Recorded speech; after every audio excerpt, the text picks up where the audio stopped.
100 years after her death, Queen Victoria still lives on in the mountains. Look at the profile of Tryfan, and she's there, gazing up at the clouds.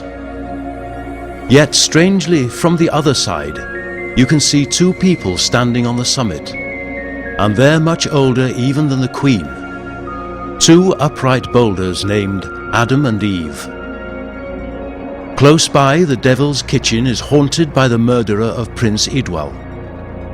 On the orders of his jealous uncle, Nevydd the Handsome, the boy was drowned in the lake, which took his name. Snaking through the mountains, Telford's Victorian Road runs from Bethesda to Capel Curig. The previous road through the Nantfrancon Valley was so steep for horses that coach passengers had to get out and push. At Capel Curig, the A5 joins a 2,000-year-old highway, which linked the Romans' holiday villas on the Llyn with their copper mines on Snowdon and lead works near the Ugly House. From here, their northern road ran to more mines and much-needed baths at Trefrw. The three-arched bridge between Trefrw and Llanrwst has two names. Either the Buttermilk Bridge, because its collapse on opening day was blamed on workmen drinking mead and the repairers were limited to buttermilk, or the Swearing Bridge, because the first car to reach the top forces the opposing car, cursing, to back down. Above Llanrwst, the Carneddau Ridge lies parallel with the River Conwy. Llyn Dilyn, hidden in the mountains, is 200 feet deep and became known as an aircraft graveyard during the war. Over 20 planes have crashed into the cliff face, which rises sharply 700 feet from the surface. At low tides and high moons, the wreckage juts above the water. Both sides of the Conwy are riddled with ancient trackways and forts. Caer Olau near Eglwys Bach means Castle of Light. Beacons on the outcrop could be seen by other forts at Tallaghcavan, Pen y Gair and Caerhun. The bridge at Tallaghcavan is a young 100 years old. Before this time, there was a ferry for animals and carts, a rowing boat for passengers, and a ford for the most daring. When the bridge opened, the last ferry floated, abandoned, out to sea. In 500 AD, a chunk of Irish rock with 4 saints on board drifted to Wales. Where it lodged at Glanconwy, St Bride built her chapel. Then, 200 years ago, the land and chapel disappeared overnight. The Pin Mill in Bodnant Gardens originated in Gloucestershire. Lord Aberconwy reconstructed it at one end of the canal terrace, overlooking the pond and water lilies. Lord Mostyn laid out a new resort, Llandudno, during Victoria's reign. Before this time, there was only a mining village on the Great Orme, reached by a noisy trek over sandy shingle.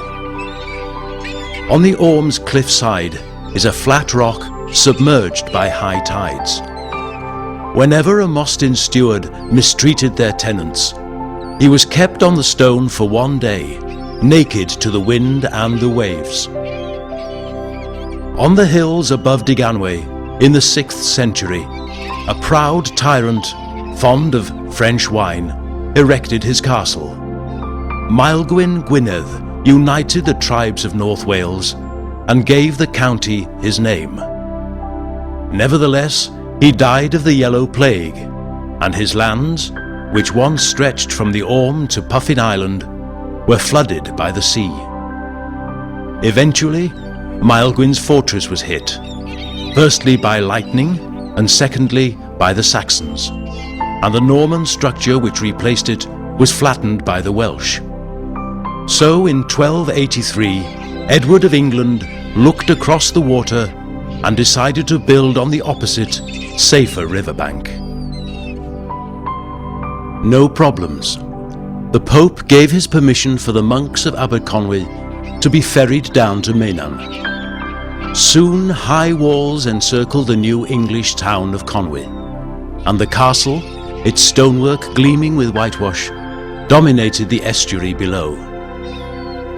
For years, the only route for horse-drawn vehicles between Conwy and Penmanmawr was a rough track over the Sychnan Pass.